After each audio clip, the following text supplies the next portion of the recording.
Hello viewers, welcome to my YouTube channel quick English in Bengali. তো আজকের ভিডিওতে আমি তোমাদের সাথে শেয়ার করব ক্লাস 11-এর জিমি ভ্যালেন্টাইনের পার্ট 3 বেঙ্গলি মিনিং। তো এর আগের ভিডিওতে পার্ট 1 আর পার্ট 2 শেয়ার করেছিলাম। যারা দেখোনি এই ভিডিও ডেসক্রিপশন বক্সে আমি লিঙ্ক দিয়ে দেবো, এবং এরপরে যখন পার্ট 4 বা তার পরের পার্টগুলো আপলোড করব তখন এই ভিডিওর ডেসক্রিপশন বক্সে আমি লিঙ্ক দিয়ে দেবো। তো আগের ভিডিওগুলো যারা দেখোনি ডেসক্রিপশন বক্সে লিঙ্ক দিয়ে দিয়েছে, চেক করে নিও।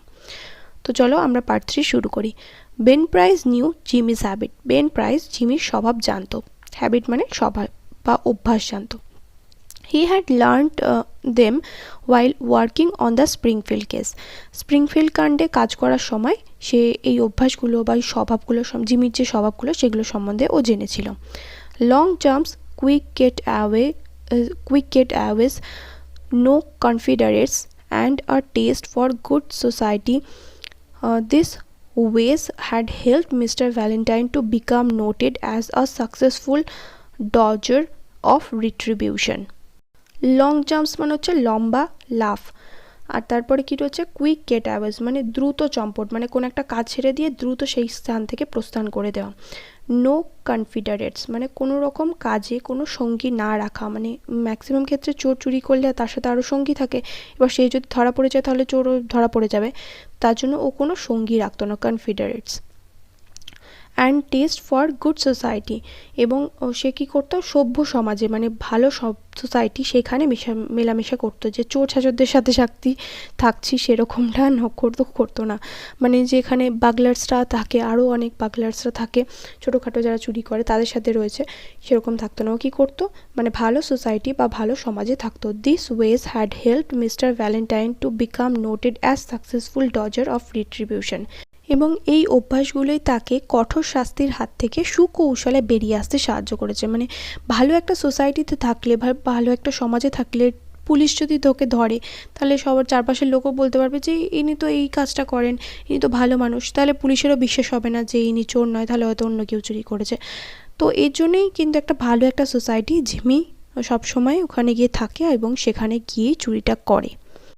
It was given out that Ben Price had taken up the trail of the elusive cracksman, and other people with burglar-proof safes felt more at ease. It was given out মানে এটা প্রচার করে দেয়া হলো যে সিন্ধুক চোর, মানে এই যে সিন্ধুক ভেঙে যে চুরি করছে সেই সিন্ধুক চোরকে পাকড়াও করার বা ধরার দায়িত্ব নিয়েছে বেন প্রাইস, বিখ্যাত ডিটেকটিভ বা বিখ্যাত গোয়েন্দা বেন প্রাইস।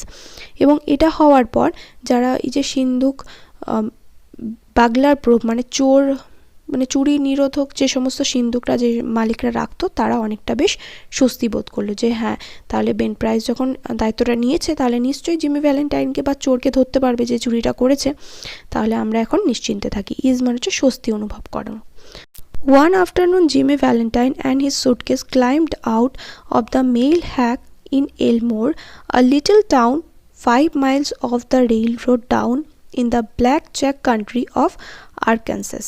One afternoon, একদিন বিকেলবেলা, Jimmy Valentine and his suitcase climbed out of a mail hack in Elmore. এলমোরে জিমি ভ্যালেন্টাইন তার সুটকেস নিয়ে একটা ঘোড়ায় টানা গাড়ি থেকে নামলো। মেল হ্যাক মানে হচ্ছে ঘোড়ায় টানা ছ্যাঁকড়া গাড়ি যাকে বলে। তো সেই গাড়ি থেকে জিমি ভ্যালেন্টাইন তার সুটকেস নিয়ে নামলো, এবং কোন জায়গায় সে নামলো? এলমোরে। আর এলমোরটা কি? এলমোরের একটা শহরের নাম, একটা ছোট্ট শহর, লিটল টাউন, সেটা ডেসক্রিপশন দিচ্ছে। Little town 5 miles off the railroad down in the Blackjack country of Arkansas.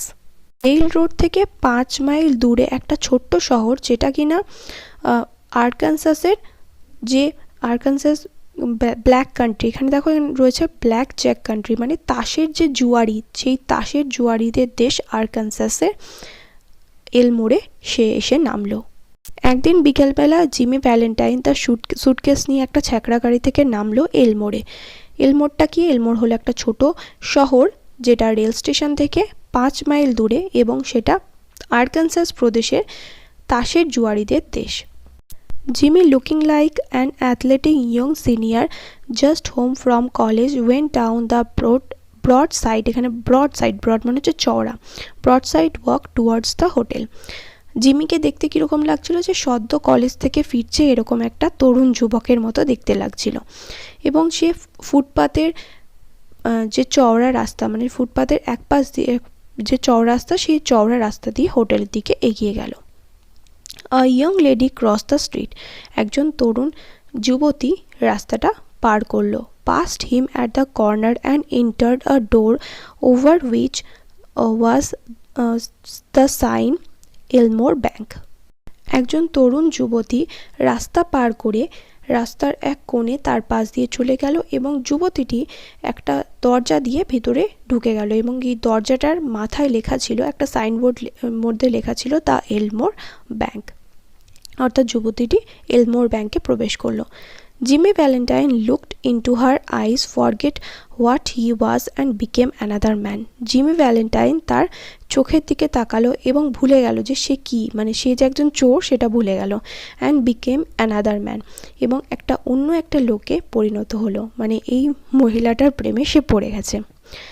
She lowered her eyes and coloured slightly, মানে মহিলাটা, সে মানে এখানে মহিলাটা, সে তার চোখটা নামিয়ে নিল, মানে চোখে চোখ পড়তে সে চোখটা নামিয়ে নিল। অ্যান্ড কালার্ড স্লাইটলি, এবং সে স্বল্প লজ্জা পেল, মানে লজ্জায় যেরকম গাল লাল হয়ে যায় সেরকম কালার্ড স্লাইটলি বলছে।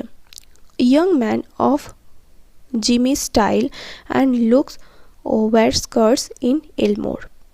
জিমির মতো আদব কায়দা জানা এইরকম সুদর্শন যুবক এলমোরে খুবই কম রয়েছে। স্কার্টস মানে হচ্ছে খুবই দুর্লভ। জিমির মতো এরকম আদব কায়দা জানা, সুদর্শন, এত সুন্দর দেখতে, হ্যান্ডসাম এরকম ছেলে এলমোরে খুব কমই রয়েছে।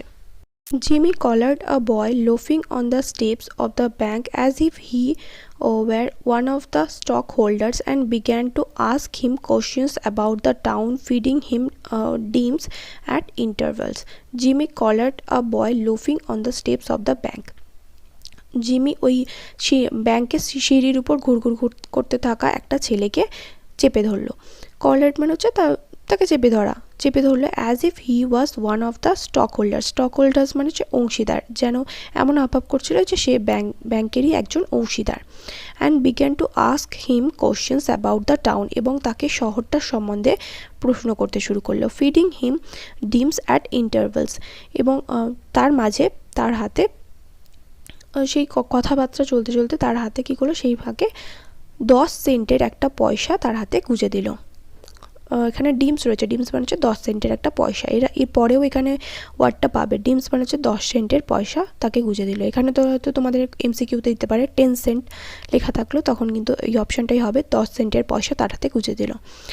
By and by the young lady came out. কিছুক্ষণ পর, মানে অল্প কিছুক্ষণের মধ্যেই ওই তরুণ যুবতীটা বাইরে বেরিয়ে আসলো। Looking royally unconscious of the young man with the suitcase and went her way. এবং এই রাজকীয় পোশাক পরা যুবকটাকে উপেক্ষা করে বা অগ্রাহ্য করে, মানে ওর দিকে না তাকিয়ে ও নিজের দিকে, মানে নিজের রাস্তায় চলে গেল। Isn't that a young lady Polly Simpson, asked Jimmy with a specious guile. আচ্ছা, ওই যুবতী মহিলাটা পলি সিমসন না? জিমি কৌশলের সঙ্গে জিজ্ঞাসা করলো, মানে নিপুণ কৌশলের সঙ্গে জিজ্ঞাসা করলো। মানে ও তো এই শহরে নতুন, মেয়েটার নাম জানে না, তো জানার জন্য ওই ছেলেটাকে জিজ্ঞাসা করছে যে এটা এই যুবতী মেয়েটা কি পলি সিমসন না, সেটাও জিজ্ঞাসা করছে। না, সেড দ্য বয়, আরে না না, ছেলেটা বলল। শি ইজ অ্যানাবেল অ্যাডামস, তিনি হলেন অ্যানাবেল অ্যাডামস। হার পা ওনস দিস ব্যাংক, তার বাবা এই ব্যাংকের মালিক। He would why would you come to Elmore for, তুমি এলমোরে কেন এসেছো? জিমিকে জিজ্ঞাসা করছে। Is that a gold watch chain, এটা কি সোনার, এই যে তুমি যে ঘড়িটা পরে রয়েছো সেই ঘড়িটা কি সোনার? গোল্ড ওয়াচ চেইন মানে এটা তুমি যে ঘড়িটা পরে রয়েছো, মানে জিমিকে জিজ্ঞাসা করছে তোমার হাতে যে ঘড়িটা রয়েছে সেটা কি সোনার? I am going to get a bulldog, আমি একটা বুলডগ কিনবো। গট এনি মোর ডিমস, মানে তোমার কাছে কি আর 10 সেন্টের পয়সা আছে, মানে আরও 10 সেন্ট কি তুমি আমাকে দিতে পারবে? সেটা ওই ছেলেটা মানে জিজ্ঞাসা করছে জিমিকে। Jimmy went to the Planters Hotel, registered as Ralph Dispenser and engaged a room. Jimmy Planters হোটেলে গেল এবং সেখানে নিজের নাম র্যালফ ডিসপেন্সার নামে নথিভুক্ত করলো। অ্যান্ড এনগেজড আ রুম, এবং একটা ঘর ভাড়া নিল। He leaned on the desk and declared his platform to the clerk. Clerk ওয়ার্ডটা আগেও পেয়েছো, ক্লার্ক মানে কেরানি, আর লিন্ট মানে হচ্ছে ঝুঁকে পড়া। সে ঝুঁকে পড়লো ডেস্কের উপর, ক্লার্কের ডেস্কের উপর সে ঝুঁকে পড়লো, he leaned on the desk, ডেস্কের উপর ঝুঁকে পড়লো, and declared his platform to the clerk, এবং ক্লার্ককে তার কাজের পরিকল্পনা সম্বন্ধে জানালো। He said he had come to Elmore to look for a location to go into business. সে ক্লার্ককে বা কেরানিকে বলল যে সে এলমোরে এসেছে তার ব্যবসার জন্য একটা জায়গা খুঁজতে। How was the shoe business now in the town, এই শহরে জুতোর ব্যবসা কেমন চলছে। He had thought of the shoe business, সে জুতোর ব্যবসা করবে বলে ভেবেছে। ওয়াজ দেয়ার অ্যান ওপেনিং, মানে এখানে কি ব্যবসা সেরকম সুযোগ করার, মানে জুতোর ব্যবসা শুরু করার কি সুযোগ এখানে আছে, সেটা জিমি জিজ্ঞাসা করছে ক্লার্ককে। The clerk was impressed by the clothes and the manner of Jimmy. The clerk মানে এই কেরানিটি জিমির পোশাক আশাক এবং জিমির আচরণ বা জিমির ব্যবহার দেখে ইমপ্রেস বা মুগ্ধ হয়েছিল। He himself was something of a pattern of fashion to the thinly gilded youths of Elmore, but he now perceived his shortcomings. He himself মানে ওই কেরানিটার কথা বলছে, যে সে ভাবতো মানে সে ছিল এই এলমোরের সমস্ত যুবকদের কাছে একটা ফ্যাশন গুরুর মতো, মানে সে যেভাবে বলতো, সে যেভাবে পোশাক আশাক পরতো সেই রকম পোশাক আশাকই মানে যুবকরা, এলমোরের যুবকরা পরতে চাইতো, এবং সেরকমই গুরুর মতো ছিল, মানে তার ফ্যাশনকে সবাই ফলো করতো। But he now perceived his shortcomings, কিন্তু তা এখন সে তার ভুলটা বুঝতে পারলো, বা তার যে কোথায় গলত রয়েছে সেটা সে বুঝতে পারলো জিমিকে দেখে। While trying to figure out Jimmy's manner of tying his four in hand, he cordially gave information. While trying to figure out Jimmy's manner of tying his four in hand, মানে জিমির যে টাই বাঁধার যে কৌশল সেটা বোঝার ফাঁকে সে জিমিকে আন্তরিকভাবে তথ্য সরবরাহ করতে লাগলো, মানে জিমিকে তথ্যও দিতে লাগলো এবং সাথেও কিভাবে টাইটা বেঁধেছে সেটাও ও শিখে নিতে লাগলো, মানে কিভাবে ও টাইটা বেঁধেছে সেটা ও কিন্তু শিখে নিল, মানে শিখে নেওয়ার চেষ্টা করলো, বিশেষ আলাদাভাবে যে টাইটা বেঁধেছে সেটা ও শিখে নিল। কোয়ার্ডিয়ালি মানে হচ্ছে আন্তরিকভাবে, কর্ডিয়ালি। ওকে, তো এই পার্ট 3 এখানে শেষ হলো।